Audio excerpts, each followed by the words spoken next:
తిరుమల శ్రీవారి దర్శనానికి వచ్చే సామాన్య భక్తులకి ప్రాధాన్యత ఇవ్వాలని చెప్పని టీటీడీ ధర్మకర్తల మండలి, టీటీడీ ఉన్నతాధికారులు, టీటీడీ చరిత్రలో ఎన్నడూ లేని విధంగా ఈరోజు ఒక మంచి నిర్ణయాన్ని తీసుకొని ప్రకటించి దాన్ని స్థానికుడిగా, శ్రీవారి భక్తుడిగా హృదయపూర్వకంగా అభినందిస్తున్నాం, స్వాగతిస్తున్నామండి. ఈరోజు వేసవి సెలవులు ప్రారంభమైనాయి.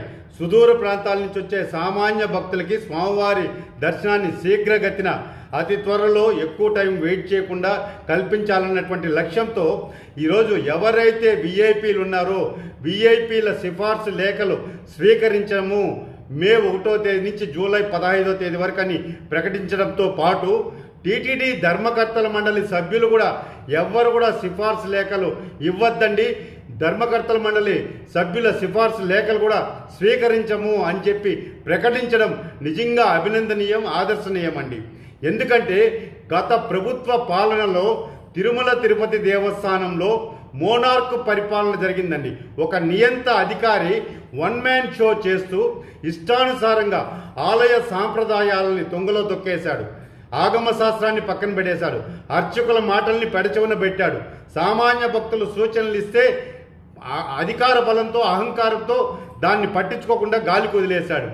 దాని కారణంగా అప్పుడు గతంలో విఐపీలు ఎవరన్నా వస్తే దర్శనము 6 గంటల నుంచి 8 క్లోజ్ చేసేవాళ్ళండి. విఐపీల దర్శనాలన్నీ పూర్తయిపోయి సకాలంలో ఏదైతే ఆర్జిత సేవలు ఉంటాయో, కళ్యాణోత్సవం కానీ ఇతర సేవలన్నీ కూడా సకాలంలో పూర్తయ్యేది, భక్తులందరికీ కూడా మెరుగైన దర్శనం అందుబాటులో ఉండేదండి.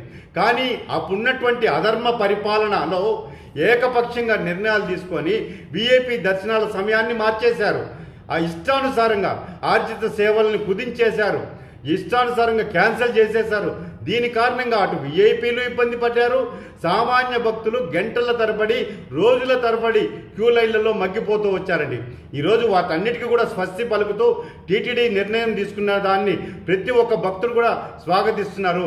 సామాన్య భక్తులు కుటుంబ సభ్యులతో వచ్చి ప్రశాంతంగా శీఘ్రగతిన స్వామివారిని దర్శించుకునే ఏర్పాట్లు చేస్తున్నందుకు టీటీడీ ధర్మకర్తల మండలికి, టీటీడీ ఉన్నతాధికారులకి మనస్ఫూర్తిగా కృతజ్ఞతలు తెలియజేస్తున్నా.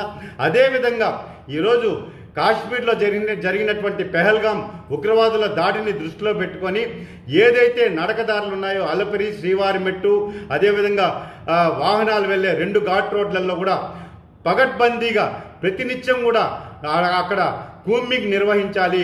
అదేవిధంగా తిరుపతికి వచ్చే నలుదిక్కులలో కూడా 24/7 24/7 నాకాబందీ పోలీసులు డేగ కన్నులతో ఈరోజు తిరుమల తిరుపతితో పాటు టీటీడీ అనుబంధ ఆలయాల్లో సీసీ కెమెరాలన్నింటినీ కూడా మరమ్మతులు చేసి భద్రత విషయంలో రాజీ పడకుండా ఈరోజు భద్రత అవసరమైతే కేంద్ర బలగాలను కూడా తిరుమల తిరుపతి దేవస్థానానికి పిలిపించుకొని ఈరోజు సామాన్య భక్తులకి తిరుమల ఆలయ పవిత్రతను కాపాడే దిశగా కూడా చర్యలు చేపట్టాలని చెప్పని నేను ఒక శ్రీవారి భక్తుడిగా టీటీడీ ఉన్నతాధికారులకి విజ్ఞప్తి చేస్తున్నాను.